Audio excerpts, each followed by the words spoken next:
John Tevlin is not going to like this. You guys remember John Tevlin? It was just a few months ago, back in March, we did a story about John. A bunch of his friends were marching in the St. Patrick's Day parade through downtown Minneapolis when 75 black people rampaged through downtown, beating the hell out of a bunch of them. I think a grandfather got beat up, a father. I think this was like a multi-generational beatdown.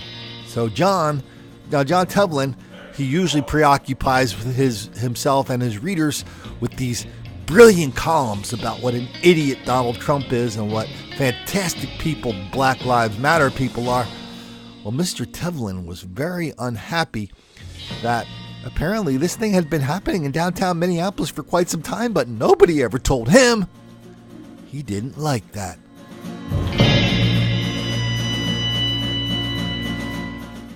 Well, we had to explain to Mr. Tevlin that his paper was the one not telling anybody, because his paper is the one that refuses to report that black mob violence is an everyday fact of life in downtown Minneapolis, something that we documented here, and we documented in Don't Make the Black Kids Angry and White Girl Bleed a Lot. We also document how local reporters ignore, deny, condone, excuse, encourage, and even lie about it, along with local public officials. Well, John, it's happening again. 2 teenagers have been charged in connection with the beating of a South St. Paul man. Christopher Spencer says he was attacked downtown near 5th and Hennepin last Sunday night on his way home from work. Only on WCCO tonight, he told our Reg Chapman what he wants to see happen to the teens who assaulted him. I got juveniles that almost killed me. Juveniles. Christopher Spencer says he is lucky to be alive. Most of my pain's all just in my ear. And part of my skull they fractured. Spencer was attacked from behind while riding his bike to the light rail platform after work last Sunday night. Do you remember anything? No, I don't. Spencer says what he does remember is 2 young men walking up to him. One started talking while the other caught him from behind, hitting him with something right above his right ear. He credits Minneapolis police for saving his life. Thank God they got me taken care of as fast as they did. Spencer says officers used video from cameras on the light rail platform to identify the 2 young men responsible. A 15-year-old and a 14-year-old both have been charged in juvenile court in connection with this crime. Spencer says his injuries could keep him away from work for weeks. I got school 3 days a week. I was trying to change jobs. Now it's all kind of up in the air for a few weeks until I get back on my feet. Spencer has total hearing loss in his right ear, cranial bleeding, headaches, and nausea. His injuries are significant and cause for concern, but he is also concerned about his attackers. He wants them punished for what they did, but more importantly, he wants them to get help so they can grow up to be productive people. I'm not angry with them. I'm just disappointed that they just get forgotten about, and then for some reason these type of things are encouraged. So many thought of as cool. In South St. Paul, Reg Chapman, WCCO 4 News. A GoFundMe account has been set up to help Christopher with his recovery. If you'd like to help, we have a link on our website. Just head to WCCO.com/links.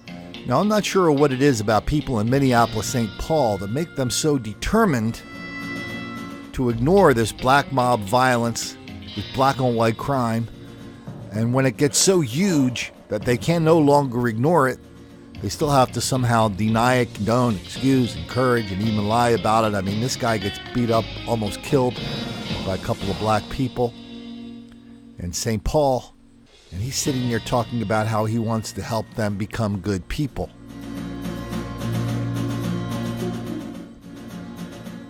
Well, what is there to say about that other than that guy is he's beyond deceit, beyond denial, beyond delusion. He's in suicidal territory.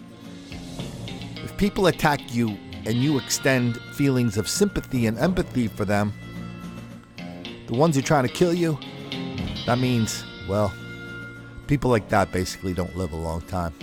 And by the way, John Tevlin, you may not know this, but there's been a lot of other black on white, black on Asian, black on Latino violence in your region lately.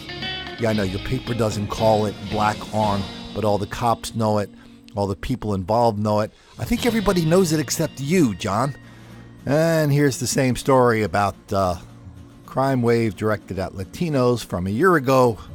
Everybody said they had all these plans to stop it. They weren't going to take it anymore. And darn it, how could this be happening in Minneapolis?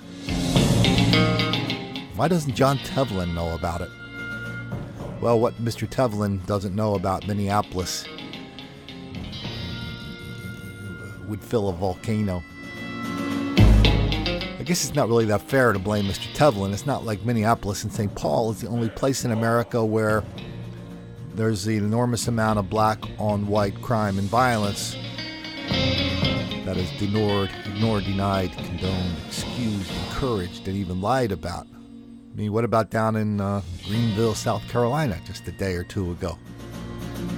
White guy walking around, black guy comes up, punches him, almost kills him. Stop me if you've heard that story before.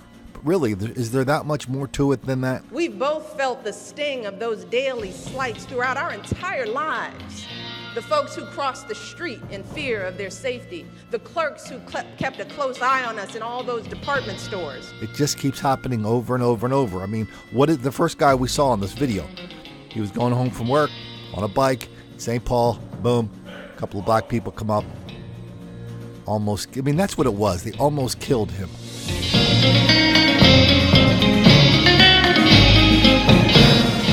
This is part of a pattern. Black on white violence all over the country. Part of a pattern of black on white violence in Minneapolis, St. Paul. Part of a pattern of black on white violence in Greenville, South Carolina.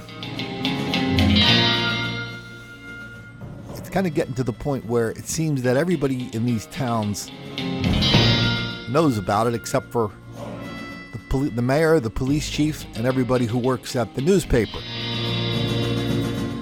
Well, it's either that or the public officials and reporters just don't want to make the black kids angry.